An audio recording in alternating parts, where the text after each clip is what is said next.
واخفض لهما جناح الذل من الرحمة وقل رب ارحمهما كما ربياني صغيرا. And be humble and tender to them, and say, Lord, show mercy to them as they nurtured me when I was small. ربكم أعلم بما في نفوسكم إن تكونوا صالحين فإنه كان للأوابين غفورا. Your Lord is best aware of what is in your hearts. If you are righteous, He will indeed forgive those who relent and revert to serving Allah. 27. This verse enjoins that after Allah's right, the greatest of all the human rights is the right of parents. Therefore, the children should obey and serve and respect their parents. The collective morality of society should make it incumbent on children to be grateful and respectful to their parents. They should serve them as they nursed and brought them up in their childhood. Above all, this verse is not merely a moral recommendation but is the basis of the rights and powers of parents, the details of which we find in the books of Hadith and Fiqh. Moreover, respectful behavior and obedience to and observance of the rights of parents comprise the most important element of the material education and moral training in the Islamic society and civilization. Incidentally, all these things have determined forever the principle that the Islamic State shall make the family life sound and secure by laws, administrative regulations and educational policy and prevent its disintegration. وآت ذا القربى حقه والمسكين وابن السبيل ولا تبذر تبذيرا. Give to the near of kin his due, and also to the needy and the wayfarer. Do not squander your wealth wastefully. إن المبذرين كانوا إخوان الشياطين وكان الشيطان لربه كفورا. For those who squander wastefully are Satan's brothers, and Satan is ever ungrateful to his Lord. وَإِمَّا تُعْرِضَنَّ عَنْهُمُ ابْتِغَاءَ رَحْمَةٍ مِّن رَّبِّكَ تَرْجُوهَا فَقُل لَّهُمْ قَوْلًا مَّيْسُورًا. And when you must turn away from them, that is, from the destitute, the near of kin, the needy and the wayfarer, in pursuit of God's mercy, which you expect to receive, then speak to them kindly. 28. These three articles are meant to impress that a man should not reserve his earnings and his wealth exclusively for his own person. He should do his utmost to fulfill his own necessities of life in a moderate way and render the rights of his relatives, neighbors and other needy persons as well. This attitude will help create the spirit of cooperation, sympathy and justice in the collective Islamic life. Thus every relative will cooperate with the other and every rich person will help the needy in his neighborhood and a wayfarer would find himself an honorable guest among generous hosts. The conception of rights should be so extensive that every person should consider that all other human beings have rights on his person and his property so that he should serve them with the idea that he is rendering their rights and is not doing any favor to them. In that case one would beg pardon of the other if he was unable to serve him and would pray to God to send his blessings upon him to enable him to serve his servants. These articles of the Islamic Manifesto were not merely confined to moral teachings but these formed the basis of the commandments of zakat and voluntary charity. The laws of inheritance and of making will and endowments were based on these articles. The rights of the orphans were determined by these and it was made obligatory on every habitation to entertain a wayfarer gratis for at least 3 days. Subsequently the whole moral system was formed so as to create the feelings of generosity, sympathy and cooperation. So much so that the people began to realize the importance of and observe voluntarily the moral rights which could neither be demanded legally nor enforced by law. 29. ولا تجعل يدك مغلولة إلى عنقك ولا تبسطها كل البسط فتقعد ملوما محسورا.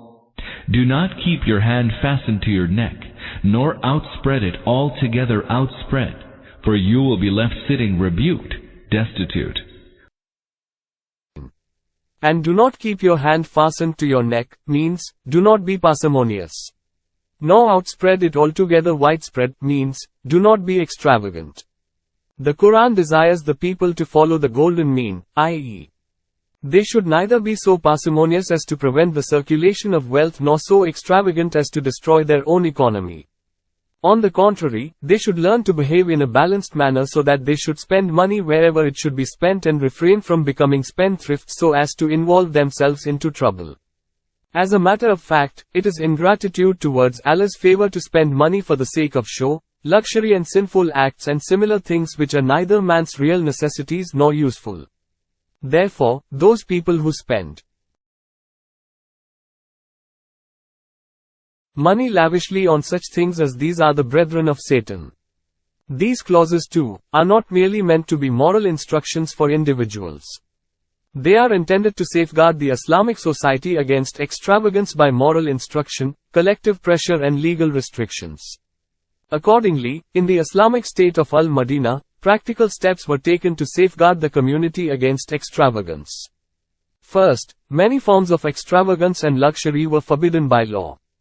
Secondly, legal measures were taken against it. Thirdly, social reforms were introduced to put an end to those customs which involved extravagance. The government was empowered to prevent people from the obvious forms of extravagance. Above all, zakat and voluntary charity helped to break parsimony and the lust of hoarding money. Besides these measures, a public opinion was created that enabled the people to discriminate between generosity and extravagance and thrift and parsimony, so much so that parsimonious people were looked down upon as ignominious and the thrifty people were regarded as honorable. This moral and mental attitude became a part and parcel of the Muslim society, and even today the parsimonious people and hoarders are looked down upon in the Muslim society, while the generous people are respected everywhere. إن ربك يبسط الرزق لمن يشاء ويقدر إنه كان بعباده خبيرا بصيرا. Certainly, your Lord makes plentiful the provision of whomsoever He wills, and straightens it for whomsoever He wills. He is well aware, and is fully observant of all that relates to His servants. 30. That is, man cannot realize the wisdom of the disparity of wealth among the people. Therefore, man should not try to interfere by artificial means with the natural distribution of wealth.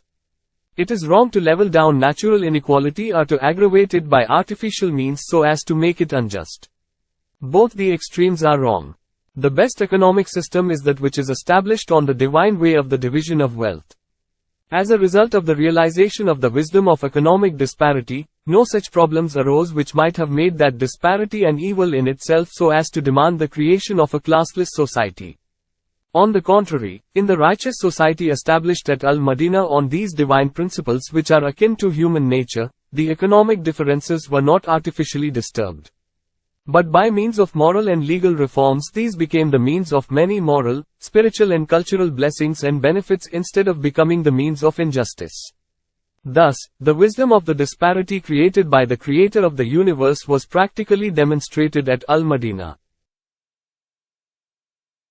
ولا تقتلوا أولادكم خشية إملاق نحن نرزقهم وإياكم إن قتلهم كان خطأ كبيرا. Do not kill your children for fear of want.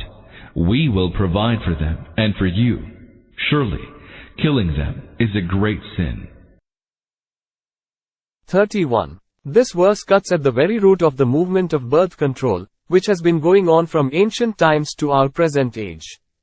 It was the fear of want that induced people to kill their children or resort to abortion. In our age another plan has been added to these, i.e., contraception. This article of the Islamic Manifesto prohibits the people from reducing the number of mouths by artificial means but exhorts them to increase the means of production according to the natural methods enjoined by Allah. According to this article, it is one of the biggest mistakes of man to check birth rate as a solution to the want and scarcity of provisions. Therefore, it warns him, as if to say, O man, It is not you who make arrangement for food, but Allah, who settled you in the land and has been providing for you and will provide for those who will come after you. History tells us that the food resources have always expanded in proportion to the number of inhabitants of a country. Nay, often they have exceeded far more than the needs of the inhabitants. Thus it is a folly on the part of man to interfere with the arrangements of Allah. It is very significant that as a result of this teaching, no movement has ever been started to control birth, nor has there been any inclination to infanticide among the Muslims ever since the revelation of the Quran. ولا تقربوا الزنا إنه كان فاحشة وساء سبيلا. Do not even approach fornication, for it is an outrageous act and an evil way. 32. And do not come near to adultery. This commandment is meant both for individuals and society as a whole. It warns each individual not only to guard against adultery or fornication itself but against all those things that lead to or stimulate it.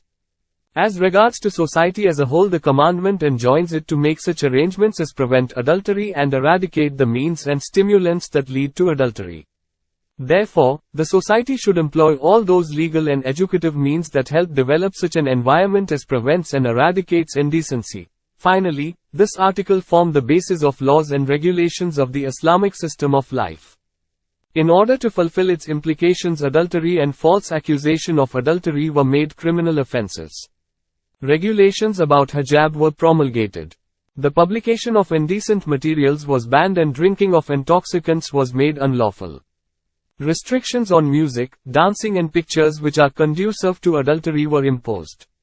Such laws were enacted and marriage was made easy to cut at the root of adultery. ولا تقتلوا النفس التي حرم الله إلا بالحق ومن قتل مظلوما فقد جعلنا لوليه سلطانا فلا يسرف في القتل إنه كان منصورا. Do not kill any person whom Allah has forbidden to kill, except with right. We have granted the heir of him who has been wrongfully killed the authority to claim retribution.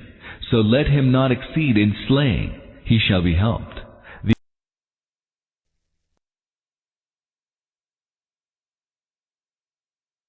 33. And do not kill a person, includes not only the prohibition of the killing of other souls but also his own soul as well, for it is also included in the prohibition that immediately follows this command. Thus suicide is regarded as heinous a sin as murder. Some foolish people object to the prohibition of suicide, saying that they themselves are the masters of their souls. Therefore, there is nothing wrong in killing one's own self or in destroying one's own property. They forget that every soul belongs to Allah, and none has any right to destroy it, nay, even to abuse it. For this world is a place of trial, where we should undergo the test up to the end of our lives in accordance with the will of Allah. It does not matter whether our circumstances are favorable or adverse for trial. Therefore, it would be wrong to run away from the place of test, not to speak of committing such a heinous crime as suicide, which Allah has prohibited, to escape it. For it means that the one who commits suicide tries to run away from small troubles and ignominies towards greater affliction and eternal torment and ignominy. 34. When the Islamic State was established, killing by right was confined to 5 cases only, namely to punish 1. A willful murderer for retribution. 2. Opponents of the true religion during war. 3. Those who attempt to overthrow the Islamic system of government. 4. A man or woman guilty of adultery. 5. An apostate. 35. We have translated the Arabic word sultan as the authority of retribution. Here it stands for a ground for legal action. This also lays down the legal principle that in a case of murder, the real plaintiff is not the government but the guardian or the guardians of the murdered person, who are authorized to pardon the murderer or receive blood money instead of taking his life. 36. Exceed limits in killing would be to kill more persons than the murderer, or to kill the criminal by degrees with torment, or to disfigure his dead body, or to kill him after receiving blood money, etc. All these things have been forbidden. 37. It has not been defined how suck will be given because at the time of its revelation the Islamic State had not yet been established. After its establishment it was made clear that a guardian was not authorized to enforce retribution by murdering the criminal. The Islamic government alone is legally authorized to take retribution. Therefore, suck for justice should be demanded only from it.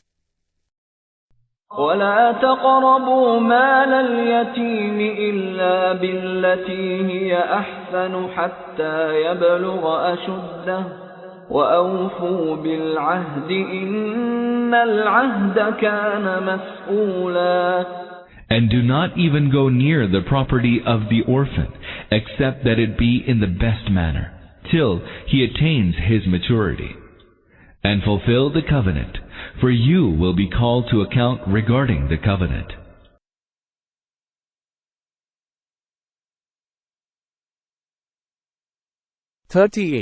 This too was not merely a moral instruction.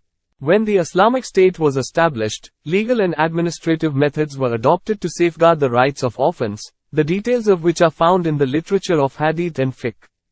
Then this principle was extended to cover the cases of all those citizens who were unable to safeguard their own rights. The Prophet, peace be upon him, himself declared, "I am the guardian of the one who has no guardian." And this is the basis of many rules and regulations of the Islamic law. 39. Fulfillment of pledges was not meant to be merely a moral instruction for individuals, but afterwards when the Islamic State was established, this became the guiding principle for the conduct of all internal and external affairs by the Muslim community and the Islamic government. وَأَوْفُوا الْكَيْلَ إِذَا كِلْتُمْ وَزِنُوا بِالْقِسْطَاسِ الْمُسْتَقِيمِ ذَلِكَ خَيْرٌ وَأَحْسَنُ تَأْوِيلًا. Give full measure when you measure, and weigh with even scales. That is fair and better in consequence. 40. This instruction was not confined to individuals only, but it has been made a part of the duties of an Islamic government to supervise transactions in the markets and streets to see that exact measures and weights are being observed, and prevent their breach and violation by the force of law. Afterwards it was made one of the duties of the government to eradicate dishonesty in all commercial dealings and economic transactions. 41. That is, its end will be best in this world and it will be best in the hereafter. It is best in this world because it produces mutual trust between sellers and buyers. As a result of this, commerce prospers and there is a general prosperity. As regards the hereafter, there the end depends entirely on honesty, piety and fear of God. وَلَا تَقْفُ مَا لَيْسَ لَكَ بِهِ عِلْمٌ إِنَّ السَّمْعَ وَالْبَصَرَ وَالْفُؤَادَ كُلُّ أُولَئِكَ كَانَ عَنْهُ مَسْئُولًا. Do not follow that of which you have no knowledge. Surely, the hearing, the sight, the heart, each of these shall be called to account. 42. The meanings of "do not follow that of which you have no knowledge" are very comprehensive. It demands that both in individual and collective life, one should not follow mere guesswork and presumption instead of knowledge. This instruction covers all aspects of Islamic life, moral, legal, political, administrative, and applies to science, arts and education. It has thus saved the society from numerous evils which are produced in human life by following guesswork instead of knowledge. The Islamic moral code demands, guard against suspicion and do not accuse any individual or group without proper investigation. In law, it has been made a permanent principle that no action should be taken against anyone without proper investigation. It has been made unlawful to arrest, beat or imprison anyone on mere suspicion during investigation. In regards to foreign relations, the definite policy has been laid down that no action should be taken without investigation, nor should rumors be set afloat. Likewise in education, the so-called sciences based on mere guesswork, presumptions and irrational theories have been disapproved. Above all, it cuts at the very root of superstitions, for this instruction teaches the believers to accept only that which is based on the knowledge imparted by Allah and His Messenger. ولا تمش في الأرض مرحا إنك لن تخرق الأرض ولن تبلغ الجبال طولا.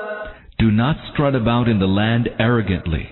Surely you cannot cleave the earth, nor reach the heights of the mountains in stature. 43. This instruction warns against the ways of tyrants and vain people and is not merely meant for the individual but also for the collective conduct of the Muslim community. It was because of this guidance that the rulers, governors and commanders of the Islamic State, which was established on the basis of this manifesto, were free from every tinge of tyranny, arrogance, haughtiness, pride and vanity, so much so that even in the battlefield they never uttered a word which had the slightest indication of any of these vain things. Their gait, dress, dwelling and conveyance showed humility. In short, their ways of conduct were not those of big ones but those of humble persons. That is why they never tried to overawe the people of a conquered city by show of pomp and pride.